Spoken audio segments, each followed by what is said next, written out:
Everyone knows that Mary-Kate and Ashley Olsen used their super twin powers to bring Michelle Tanner to life on Full House. Fun fact, I'm also a twin. No way, Jose. But a twin stepping in as a body double or playing half of the role isn't just reserved for fussy toddlers. Identical twins have popped up in lots of films and TV shows without you ever noticing. And while some on-screen doubles aren't quite perfect fits... My name is Julius, and I'm your twin brother.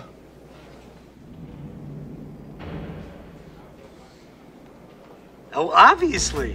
You might be surprised at some of the roles that were played by twins. Sophia Burset in Orange is the New Black. One of the slickest twin twists in TV history is in the Netflix smash based on Piper Kerman's prison memoir. Creator Jenji Cohen and her crew tried to use transgender icon Laverne Cox in her character's pre-transition flashback scenes. But the episode's famous director wasn't buying Sophia as Marcus. And Jodie Foster directed this episode, so I was like, I have to butcher it up, you know?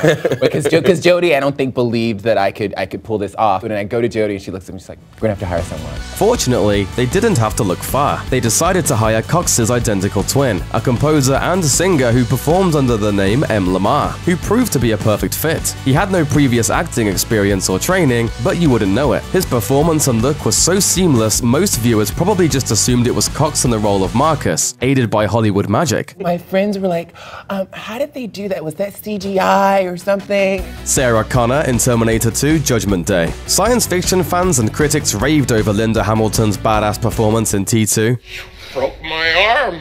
There are 215 bones in the human body. That's one. And in a few scenes, audiences were graced with double the Hamilton, most notably when the T-1000 mimicked Sarah Connor. Director James Cameron didn't need to break out the early 90s CG magic or pull an old-school Patty Duke split screen. One pair of matching buckets, different as night and day. Cameron simply used Hamilton's identical twin sister Leslie to get the shot. Xander Harris in Buffy the Vampire Slayer. In the Season 5 episode The Replacement, Xander lovers were treated to a double dose of sarcasm and snark. Well, what do we do if it doesn't work? Kill us both, Spock.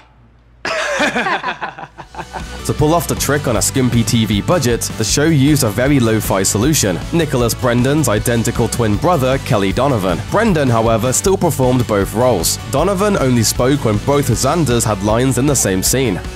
Cover your eyes. This? It'll melt your brain. Claire Kincaid in Law & Order. Actress Jill Hennessy was once so busy in her role as Assistant District Attorney on a long-running NBC procedural, she literally needed to be in two places at once. Fortunately, she has a twin who happily filled Claire Kincaid's shoes. In 1996, Jacqueline Hennessy worked as an uncredited stand-in for her sister in a few scenes. In one Season 6 episode because Jill was busy filming a crossover episode of Homicide: Life on the Street. This wasn't Jacqueline's first time on camera. The Hennessy sisters made their film debut as twin escorts in the 1988 David Cronenberg film Dead Ringers. Cord Foster in The Man in the Moon. Actor Jason London, best known for his role in 1993's Dazed and Confused, made his film debut in the 1991 coming-of-age drama The Man in the Moon. His twin Jeremy, best known for Party of Five and Mallrats, was actually the one who wanted to audition for the film and convinced his brother to drive him there. Jason read for the part too, beating his brother out, but Jeremy was still involved with the production. While Jason got to do all the acting, including kissing Reese Witherspoon in her film debut, his twin brother Jeremy was on hand for all the unglamorous stunt work, including the infamous tractor incident. So, that sucks for him. The Matrix. Though the 1999 science fiction classic used cutting-edge special effects for some revolutionary shots, the Wachowskis chose to go practical for the agent training scene. As Neo walks through the stream of people, if you look closely, you can see that faces keep repeating. That's because the crowd is full of identical siblings. The directing duo said they couldn't afford to pull off the effect digitally at the time, so they ended up hiring as many twins or triplets as they could find in Sydney, where the film was shot. So if you've ever wondered why that scene felt extra creepy, here's your answer. Thanks for watching. Click the looper icon to subscribe to our YouTube channel. Plus, check out all this cool stuff we know you'll love too.